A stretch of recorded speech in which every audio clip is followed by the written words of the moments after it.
યુપીના બાંદામાં પણ ગરમીનો પારો એ 48.2 ડિગ્રીને પણ વટાવી ગયો છે। 48.2 ડિગ્રી સાથે બાંદા એ વિશ્વનું ત્રીજું સૌથી ગરમ શહેર નોંધાયું છે।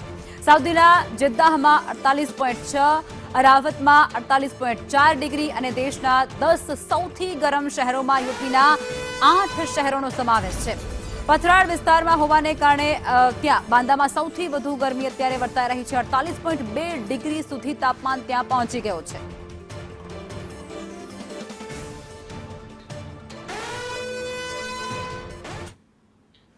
અને આજ મુદ્દે સહયોગી કૃષ્ણા અમારી સાથે ન્યૂઝરૂમથી જોડાઈ ચૂક્યા છે। કૃષ્ણા, અત્યારે તમે જુઓ, રાજ્યમાં તો છે જ ગરમી, પરંતુ ઉત્તર ભારતના જે અનેક એવા રાજ્યો છે જ્યાં અત્યારે ભીષણ ગરમી પડી રહી છે, આકરી ગરમી વર્તાઈ રહી છે। બિલકુલ લખમા, દેશની ધરતી અત્યારે ભઠ્ઠી બની ગઈ છે। આકાશમાંથી આગના ગોળા વરસી રહ્યા છે, અગનવર્ષા વરસી રહી છે અને હજુ પણ આ તાપમાન વધવાનું છે, કારણ કે અલ નીનો એવું વેધર પેટર્ન છે, એવી ફેનોમેનન છે કે જેના કારણે જ્યારે પણ 2-7 વર્ષે એ વેધર ચેન્જ થાય ત્યારે એ ભયંકર ગરમી પડતી હોય છે। ભયંકર હીટવેવનો સામનો કરવા માટે લોકોએ તૈયાર રહેવું પડતું હોય છે। ગુજરાતમાં આપણે જોઈ જ રહ્યા છીએ કે 45 ડિગ્રીની નજીક તાપમાન પહોંચી ગયું છે, પરંતુ દેશમાં ખાસ કરીને એ મેદાની રાજ્યો, એ હિન્દી હાર્ટલેન્ડ કહેવાતા પ્રદેશો, એ મધ્ય ભારતના વિસ્તારો કે જેમાં ઉત્તર પ્રદેશથી માંડીને મધ્યપ્રદેશ, દિલ્હી, આ એ રાજ્યો છે કે જ્યાં તાપમાન ખૂબ વધારે વધી ગયું છે।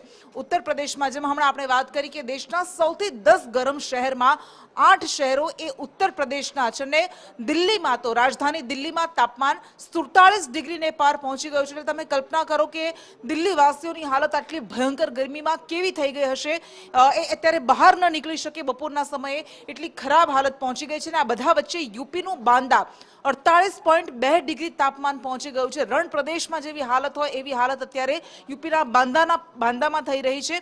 અને સાઉદી અરેબિયા, જે રણ પ્રદેશ કહેવાય છે, ત્યાં 48 ડિગ્રી તાપમાન છે। 48.6 ડિગ્રી, 48.4 ડિગ્રી એ સાઉદી અરેબિયાના બે મોટા શહેર છે, જેદ્દા અને અરાફત, ત્યાં નોંધાયું છે। અને માત્ર એનાથી 0.2 ડિગ્રી ઓછું તાપમાન એ યુપીના બાંદામાં નોંધાયું છે એની ભૌગોલિક પરિસ્થિતિને કારણે। અને કૃષ્ણા, બધા વચ્ચે હજુ પણ આગામી 7 દિવસ આવી જ આકરી ગરમી અને ભીષણ ગરમી વરસશે તેવી પણ આગાહી વ્યક્ત થઈ છે। તેને લઈને શું અપડેટ? હા, બિલકુલ લખમા, આ વખતે આગાહી કરવામાં આવી છે મોન્સૂનને લઈને।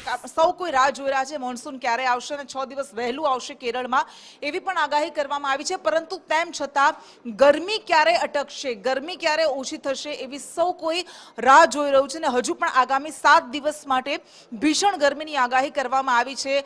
જેમ હમણાં આપણે વાત કરી કે અલ નીનોને કારણે આ વખતે ખૂબ આકરી ગરમી પડી છે અને હજુ પણ એવી શક્યતા છે કે આ ગરમીનો જે સમયગાળો છે એ લંબાઈ, આ 7 દિવસ હજુ પણ આકરા રહેવાના છે।